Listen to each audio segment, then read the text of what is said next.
fuel, you are basically getting money direct from the pocket of the poor person. Because who doesn't move from one point to the other? Who doesn't eat? Who doesn't want to go and attend a funeral when your relative dies? So you need to use all these means of movements when you want to move from point A to point B. And when fuel is expensive, it means that you are directly affected. And this is very, very sensitive for the people of Zambia. If Hakainde Hichilema means well, they must bring back subsidies. I must emphasize, bring back subsidies. Let people of Zambia buy fuel at less than 10 kwacha. And this is another lie. Which Hakainde Hichilema told the people of Zambia, that you buy fuel less than what Balungu Valeshitisha. Today, it's gone to 26. It's another lie that he made. So what are we saying here? We demand the people of Zambia to get cheaper fuel. They have to subsidize it. If it means themselves or forfeit their allowances, their salaries, they must do just that. And like what is happening now, that they are all getting their salaries, enjoying their lives, when the people of Zambia are going to bed without food. And yet himself, as the president, you are aware that he hasn't gotten his salary in the last 8 months. Something that is very unprecedented in our country, where a head of state really sacrifices his entire salary for 8 months, close to a year. Mr. President, I know you are an opposition leader, but can't you appreciate that? No, really? I can't. No, I can't. You've bought into that statement already. You are bought into it. Did they tell you that they have, or did he tell that he has forfeited that money? Or they've told you that he has gone through whatever months without getting his ndalama? Yeah.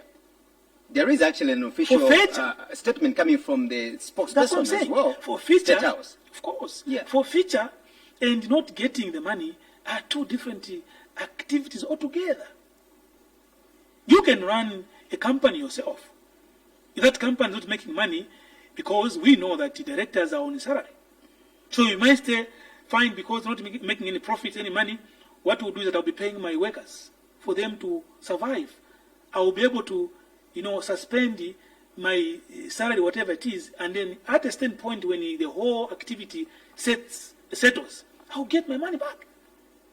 So that is what exactly Hakainde Hichilema, if at all it is true, because I can't believe and can't buy into that. Hakainde Hichilema has been lying from one line to the other. So if that is true, at some point he will still claim that particular money and pay him.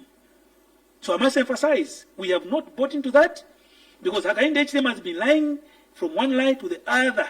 So if it is true, you hear one day, you won't even hear it. Because if the Miringo issue did not go to the courts of law, you will have not even known it yourselves. It will have remained the so-called state secret. They call themselves deep, I hear these terms called deep states, the secret that they keep behind the people of Zambia, or maybe people they are governing, to try and not tell you whatever they are doing. These are the secrets they talk about. Go and negotiate behind the walls. Don't forget that this is not their first time. There's an issue of Musonda also, where they negotiated. Now Miringo issue comes in. They are dragging feet in terms of the issue of the immunity of the former head of state. Because I mentioned that they had the meeting at some point. Rupia Banda, may he rest in peace, Edgar Chagwalungu, and him, Hakainde Hichilema.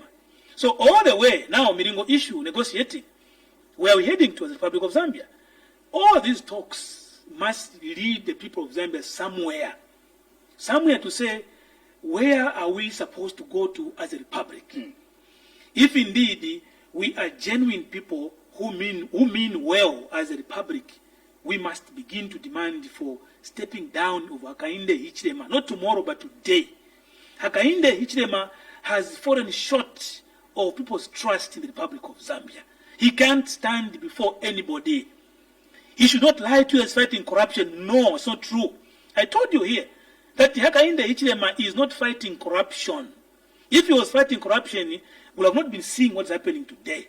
There is a non-bailable law petition in Parliament which Enock Tonga and the Third Liberation Movement took on the 23rd of October in the year 2019.